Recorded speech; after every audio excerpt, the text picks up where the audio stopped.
Hello, everybody. Thank you all for coming. The leaders here today, both from city halls and from the halls of the Capitol, stand united to address what has become one of the most politically challenging issues facing Colorado: the development of oil and gas near homes and people, and its impact on our communities, on our environment, and the health and safety of Coloradans. People are scared, and for good reason. Coloradans are purchasing homes not knowing that pipelines may lay beneath them. Families are coming home to a notice on their door informing them that fracking will be happening on or near their property whether they like it or not. Town councils and local governments are mired in lawsuits costing hundreds of thousands of taxpayer dollars that should otherwise be invested in their community. Moms and dads are missing soccer games to instead attend county commission hearings to find out if the next well pad will be in their neighborhood or perhaps the next one over.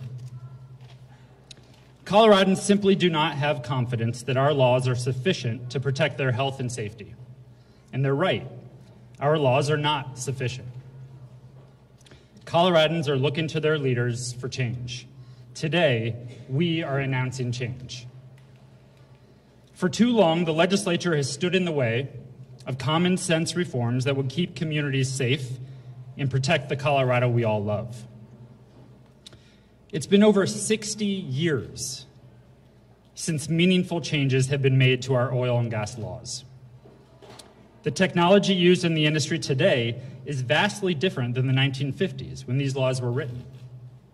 Our communities have been forced to bear the steep consequences, and this must change. Simply put, the oil and gas industry has evolved, but our laws have not. Today, we are making a commitment to all Coloradans. Your health and safety is our absolute top priority.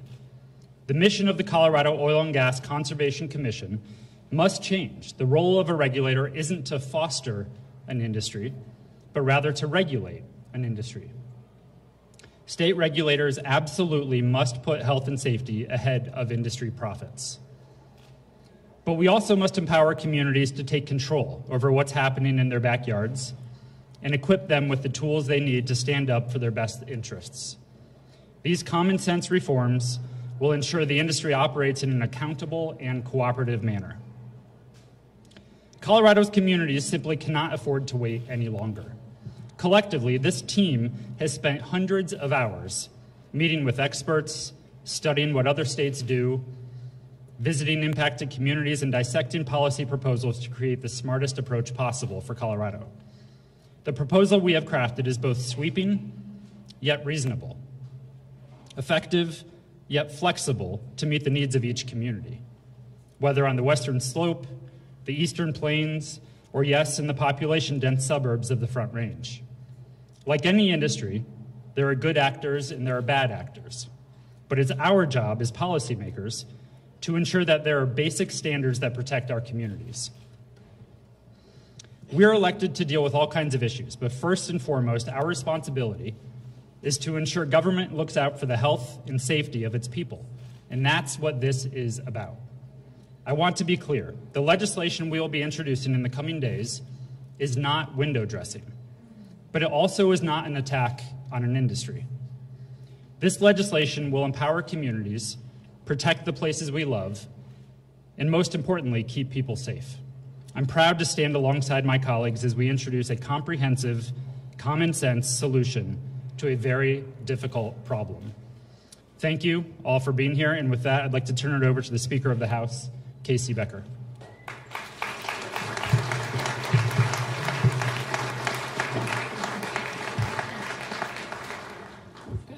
Thank you. I want to thank Majority Leader Fenberg, Governor Polis, Lieutenant Governor Diane Primavera, and many other elected officials are here. Senator Faith Winter, Representative Brianna Titone, Councilman Kevin Krieger, Representative Sonia Yaquez-Lewis, Lisa Cutter, CDPHE Chair, Executive Director Jill Ryan, Senator Tammy Story and Julie Gonzalez, Senator Joanne Gonzalez, Senator Angela Williams and Senator Robert Rodriguez, Representative Jonathan Singer, Representative Kyle Mullica, Representative Yadira Caraveo, Senator Jeff Bridges, Senator Mike Foote, Commissioner Matt Jones, Representative Kyle Mullica, Councilman Steve Douglas, Councilman Guylan Castriotti, former Speaker Dickie Lee Hollinghorse. I think I got everyone. I think there are several others. Did I get? Oh, yes. The entire Representative Edie Hooten, Dominique Jackson, and Alex Valdez. We have a lot of support in the legislature and in communities across Colorado for this legislation. Yeah.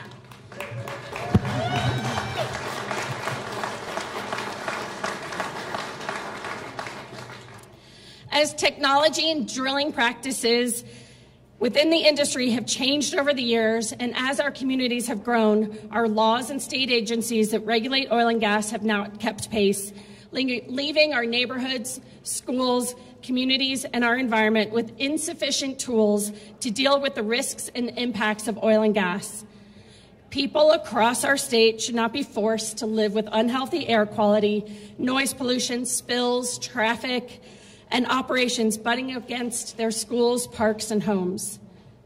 This common sense bill that we will introduce shortly puts health, safety, and environment first when it comes to oil and gas development.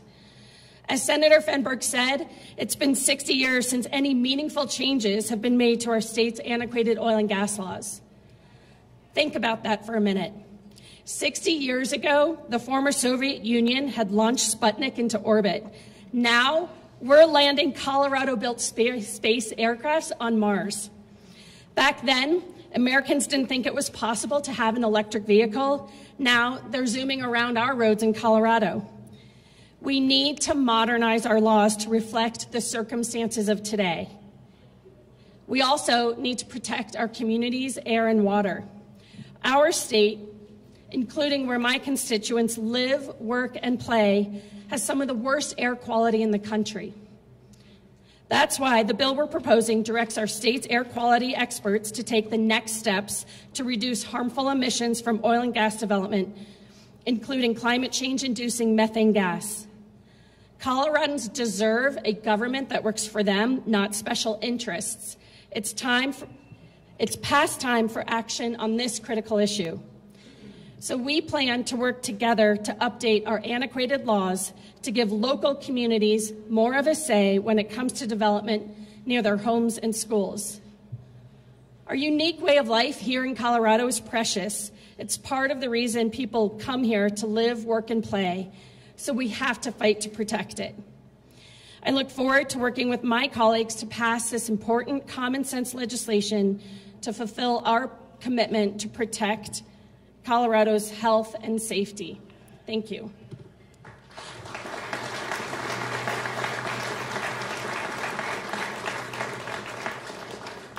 And with that, I will introduce Commissioner Eva Henry from Adams County.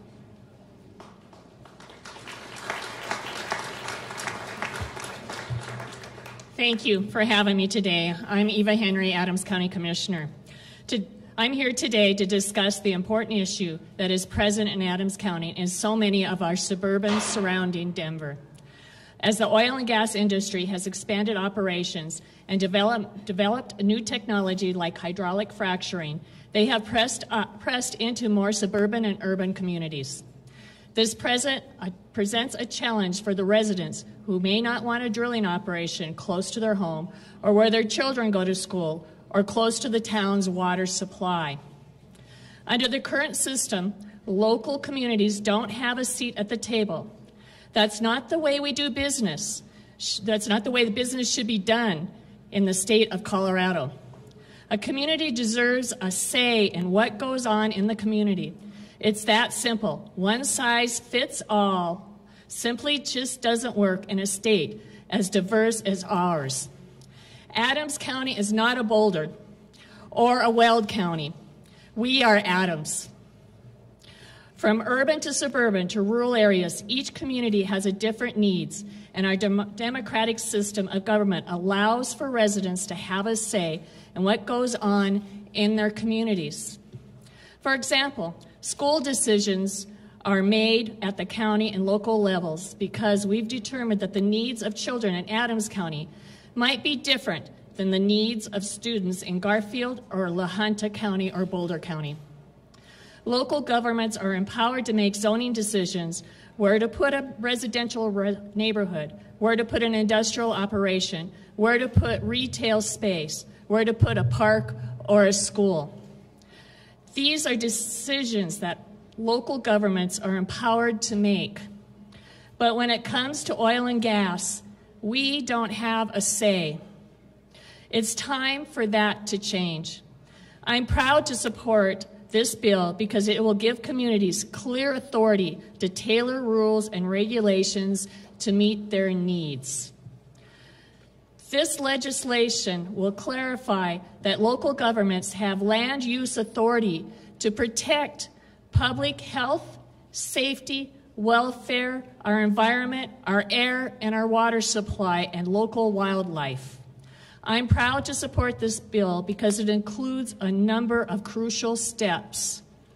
It will clarify that local governments have the right to regulate oil and gas operations, including land use, surface impacts, sightings, and nuances. And it will provide relief from costly litigation by giving clear guidance on how to resolve conflicts between state and local governments. This bill will balances the needs of communities with responsible oil and gas development. And I hope that the state lawmakers will respect and trust local communities to have a say in what happens with their borders. Thank you for having me today. And with that said, I'd like to introduce the Governor, Jared Polis.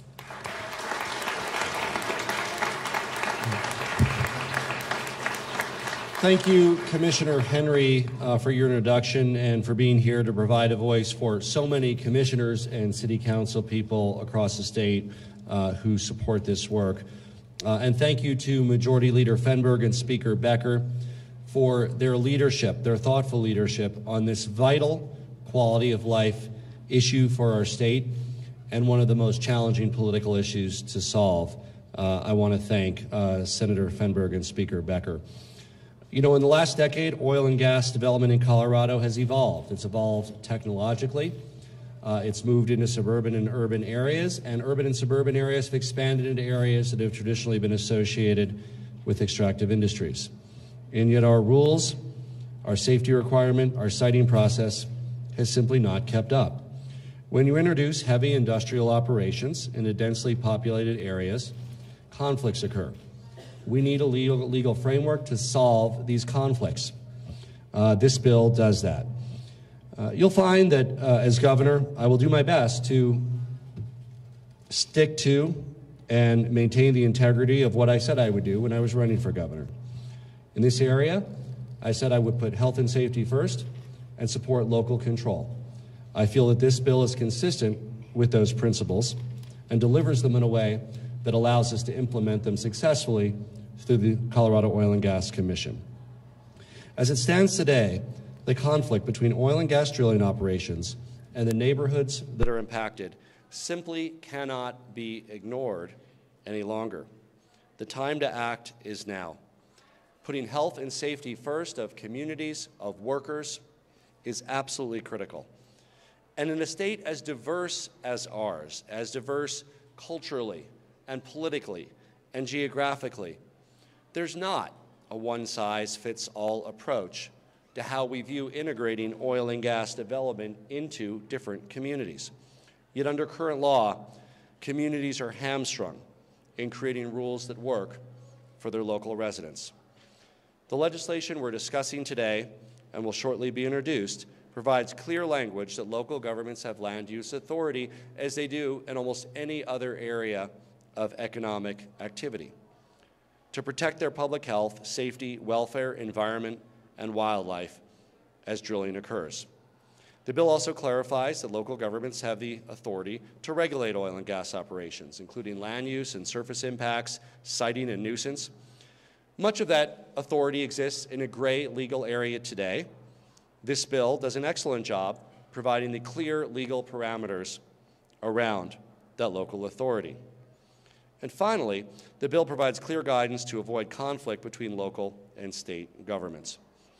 First of all, a big part of protecting the Colorado way of life means ensuring that every community is safe, has access to clean air and water, and livable communities. It certainly means that Coloradans should be safe in their own home. Some of the most important provisions of this legislation update and modernize our laws to prioritize health and safety. For instance, it puts health and safety first by clarifying the mission of the COGCC is to regulate oil and gas activities rather than foster oil and gas development. It balances the representation on the Colorado Oil and Gas Commission, including a commissioner with public health expertise. It directs the Colorado Oil and Gas Commission to increase disclosure of pipelines and flow line locations and enhance monitoring for pipelines. And it ensures proper financial assistance for operations in Colorado designed to prevent danger from orphaned wells, an increasing issue with the increased volume of drilling in our state. Now look, we know that this bill won't solve every single issue related to the development of oil and gas, but we do know that it goes a long way. Number one obligation as governor is to keep Coloradans safe from harm.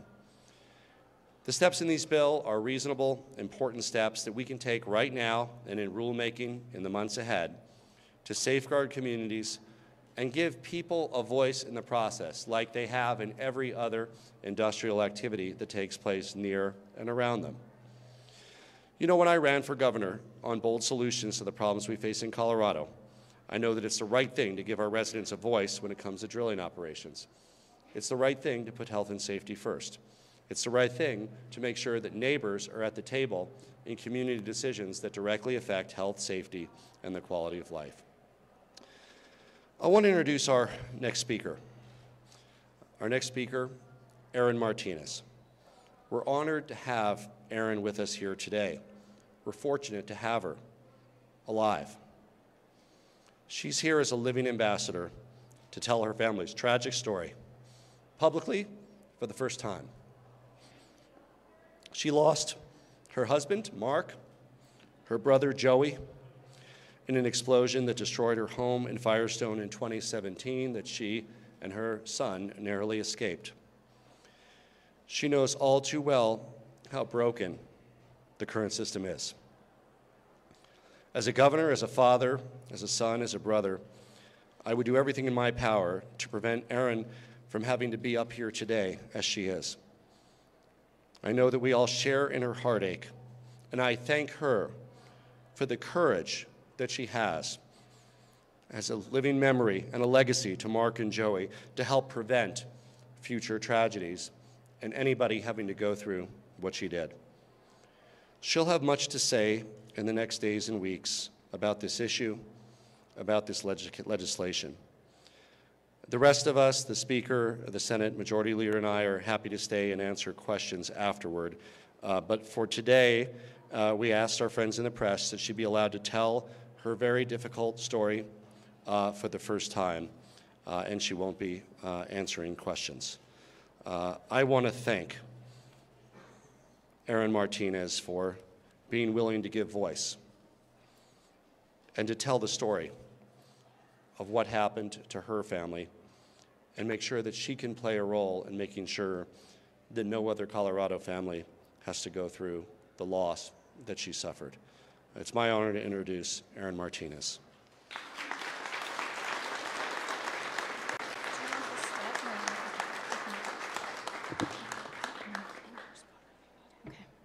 Thank you very much for those kind words. Good afternoon. As the governor said, my name is Erin Martinez, and I am a survivor of the Firestone home explosion. I am here today to share with you my story and to support change that will hopefully keep this from ever happening again. Nobody should ever have to experience what my family has had to go through these past almost 2 years. I feel a direct responsibility to keep that from happening. On April 17th, 2017, my home exploded because odorless natural gas had saturated the soils and invaded the drains into my house. escaping from a nearby oil and gas well. This gas collected in my basement after a well that had been shut off, had been a shut-in well for about a year, was turned back on. My husband Mark and brother Joey were working in the basement at the time, and they did not survive the explosion. There have been several stories blaming the explosion on a hot water heater installation. These stories could not be further from the truth. Nothing they did caused the explosion. My home and family were destroyed because my house was next to a leaking flow line that had been left connected to the well. It is public knowledge that the well was owned by Anadarko, and that Anadarko had acquired the well from another company, Noble Energy. The gas leak went undetected for 4 months. It should have been inspected, and it should have been pressure tested. On the day of the explosion, I remember being blown into the air and trapped between falling debris. The entire house was lifted off of its foundation. It fell completely to one side. My son had to crawl on his hands and knees through a tunnel to a window and make the decision to jump out and save his own life. A group of heroic construction workers nearby saw him jump out and quickly worked to save my life. My husband and brother were trapped inside. My son and daughter's life, as well as mine, will forever be impacted by this day, and our lives will never be the same. I understand that no one ever intended for this to happen. I have no desire to destroy an industry. Lots of good people depend on this industry for their livelihoods. I respect that. However, with great tragedy should also come great change. Human life should come first. The only way to make sure this never happens again is to learn from this tragedy and create safer regulations and guidelines that put human safety first. With the proper checks, balances, and safety protocols, we can prevent this kind of tragedy from happening to anyone else. There is another part of this story that you need to know. After the explosion and many months of recovery, I began searching for a new home. My son was very scared, and he told me, "Mom, you better make sure that there are no wells or flow lines under or near our home." I found a new home and was assured that the only well was a plugged and abandoned well far away from our new house. We took them at their word, we moved in, and I could comfort my son that it was safe. Months later, I saw crews from the oil and gas industry digging and searching for an abandoned well behind my house. They kept getting closer and closer to my property line. They finally located the well in my neighbor's backyard along the fence line that we share. As a result of this incident, we are in the process of moving again, and I am trying to get my son to trust this time it will be okay. We need to have accuracy in the location of all oil and gas infrastructure, and this information needs to be made publicly available. We should have the right to know what we are living and working on top of and next to.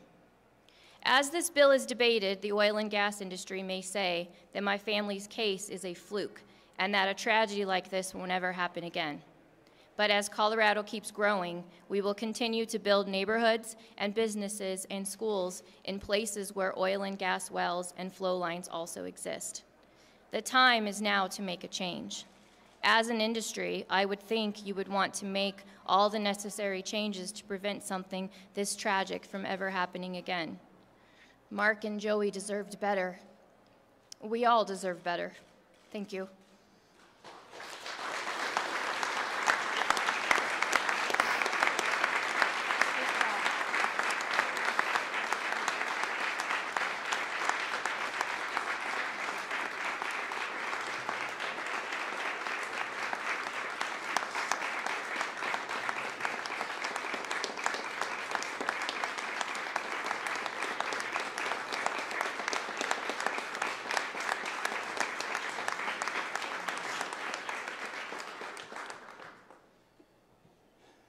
I think we have time for just a few questions.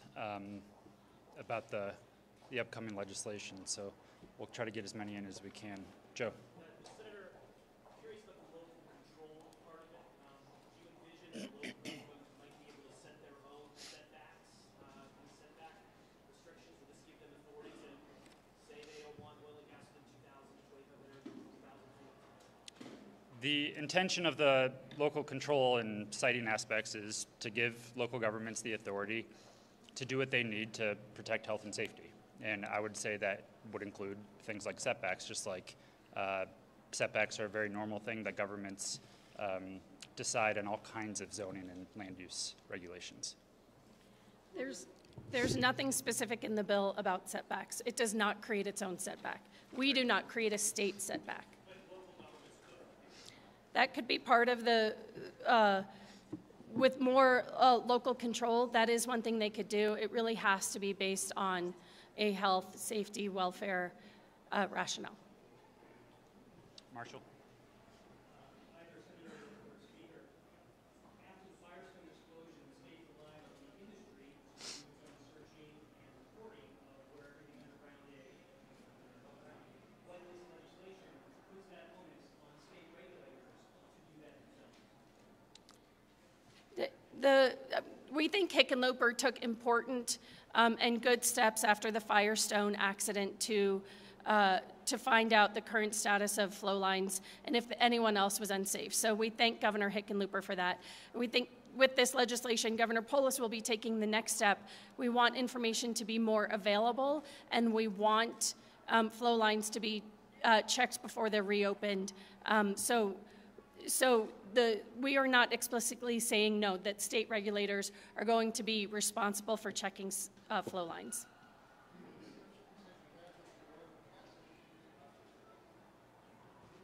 Sorry, can you repeat that? What discussions have we had? So we've done a stakeholder process, and so we solicited input from all types of impacted folks in the oil and gas world. So local governments, impacted communities, the industry. We have asked for input, and that was part of our sort of fact-finding mission to make sure we are crafting a bill that makes sense, that's effective, and accomplishes what we're trying to do. So we did receive information and input from the industry, and that went into consideration in writing the bill. Most importantly, we set out to make sure this bill accomplishes the things we've been talking about here today, making sure there is meaningful local control, prioritizing health and safety, fixing some of the things that we all know have been problems like forced pooling, and that was the objective, and we wanted to make sure the bill is technically possible and can be implemented. We also worked with the technical experts and folks at the Colorado Oil and Gas Conservation Commission as the ones that will be regulating and implementing these new rules and kind of really be the enforcement mechanism for the new framework that we're creating. On the opposite end of the scale, I know the folks behind Proposition 112 already talked about coming back in 2020 with a new ballot initiative on setbacks. Did you work with them on this bill? Are you thinking that this could stay off such a ballot initiative? Is that the intention? As Majority Leader Fenberg stated, we met with lots of groups. We did meet with Colorado Rising representatives and got their input, but we do not control what happens to the ballot or what they end up putting on the ballot. We think the bill is comprehensive and addresses a lot of the outstanding issues in oil and gas, but it's also common sense. So we'll see how the debate goes forward, and what they do is up to them. We think we have a really strong measure that addresses a lot of the issues that people are concerned with. So I think we have to wrap it up. I will just say to close, our intention here was to write a bill that solves the major issues associated with oil and gas development and its impact on people. We believe that's what this bill accomplishes, and when it's signed into law, will accomplish. We wrote the bill. The industry didn't write the bill. Activists didn't write the bill. We wrote the bill in a way that will be smart policy and accomplish the goal of protecting people and their health and safety. And we're very confident that's what this bill does. And we're looking forward to the debate and the discussion that will come in the weeks ahead. Thank you, everybody. Thank you.